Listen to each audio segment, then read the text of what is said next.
Whenever Yotam wants to concentrate, he starts rocking back and forth at a regular rhythm. He builds a momentum and enters into a mysterious dance, almost praying, like a ritual gyration. It's amazing how he pulls himself inward like some kind of oriental monk. As he thinks, he musters his entire system, summoning every forgotten cell of his body. I can't help wondering, is this idiocy? Most people I know use barely 1/4 of their mental and physical ability.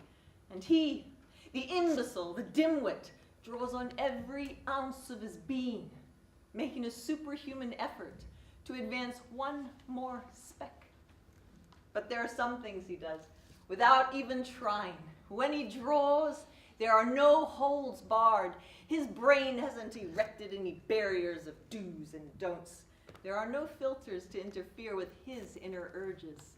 We bought him an easel and some canvases for his birthday. For 3 days, he didn't budge from those paintings of his. Said he was making an album for Grandma Erika to be sure she didn't get bored up there. I begged him to go to sleep. He could barely stand, but he kept opening tube after tube of paint. In the middle of the night, he woke us up. "Come quickly! Come and see what I made!" I turned the light on to look at him. A little boy in big pajamas dripping with paint.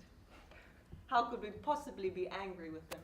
He was so excited he painted the easel too. David carried him off to sleep.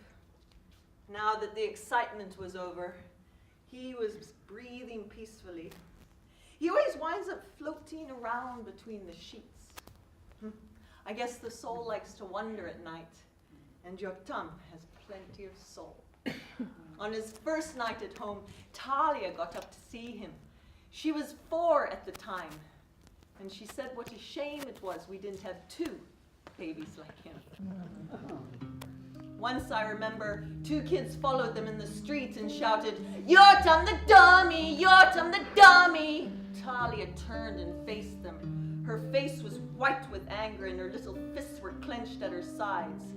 Yotam, insulted, stood off to the side, his back turned. In an instant, he wrapped himself in a transparent, impermeable shield.